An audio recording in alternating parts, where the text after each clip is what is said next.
This thought always leads to relapse. It can be sneaky and it can come at you in several different ways and forms, but don't worry, I'm going to tell you all the different forms that this thought can come at you. If you are struggling to beat addiction, this is the reason. For those of you who are new here, I'm Amber Hollingsworth. I'm an addiction counselor and I've been helping people and families overcome addiction for over 20 years now. And naturally, over all those years, I've heard lots and lots of reasons about why people relapse. But when you really look at it, it all drills down to one simple thought. There are a lot of things that could make you want to relapse. A lot of things that can trigger cravings, stress you out, problems you could encounter. Sure, those things make you want to relapse, but you're not going to relapse unless you have this one thought. So let's get down and talk about exactly what that is. The thought that's going to cause you to relapse is always some sort of thought about deprivation. It's a thought about what you don't have. And like I said, it can come in a lot of different forms. For example, one form that this thought can come in is, it's not fair. Let's look at some examples of that. Maybe you have a thought of, my wife or my husband is always critical of me.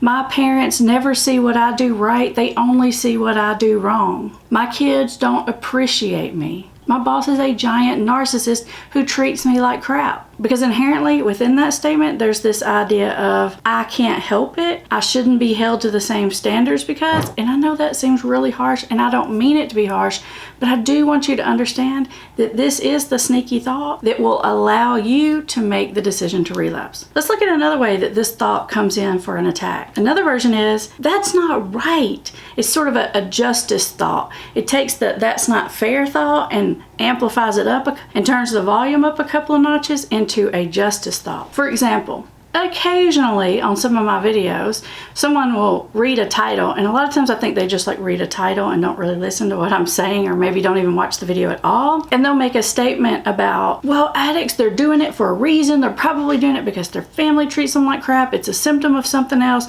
And that's not right. That you should be on YouTube telling people that they need to get sober and help people, overcome addiction. That was the nice version. They say it a little bit more sassy than even I said it. And the truth is, I have an extreme amount of empathy for anyone struggling with addiction. I've struggled with addictions in my life. Almost everyone I know has. And yes, there are some reasons. And some of those reasons aren't your fault. But a reason should never be an excuse, especially when it comes to addiction. You can't excuse yourself of your responsibility to beat your addiction because you have childhood trauma. Because if you don't, you're probably traumatizing other people in your life. And if we don't take responsibility somewhere, this cycle just continues and continues and continues. Another version of it's not right comes in a statement called, I shouldn't have to. I shouldn't have to pay for counseling. I shouldn't have to go to meetings every day.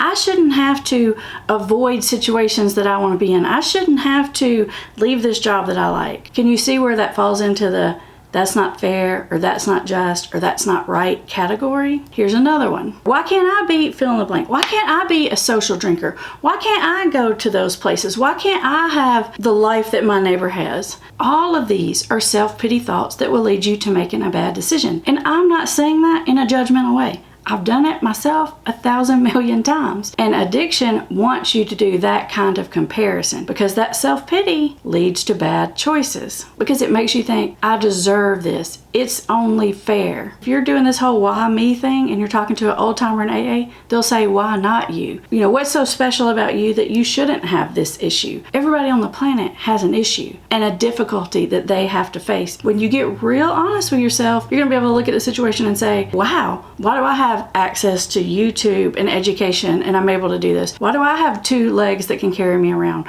Why do I have a home that I live in? Why do I have a wife that cares enough about me to nag me? You can always compare yourself and come out on the good end of things. And you can control which thing that you focus on. Addiction wants you to focus on what you don't have, what's not fair, what terrible thing happened to you, what's not right, how you're being deprived. It wants you to think all those things because those thoughts always lead to relapse. If you're serious about beating addiction, then get serious about eradicating those thoughts. One of the best ways you can eradicate thoughts about self-pity and fairness and not being right is to practice gratitude. Now, I know you've heard of practicing gratitude before, and you probably think about the standard thing, which is like write down 10 things that you're grateful for every day. But there's actually an even more effective way to practice gratitude, and I'm going to tell you all about it in this video, so watch this next.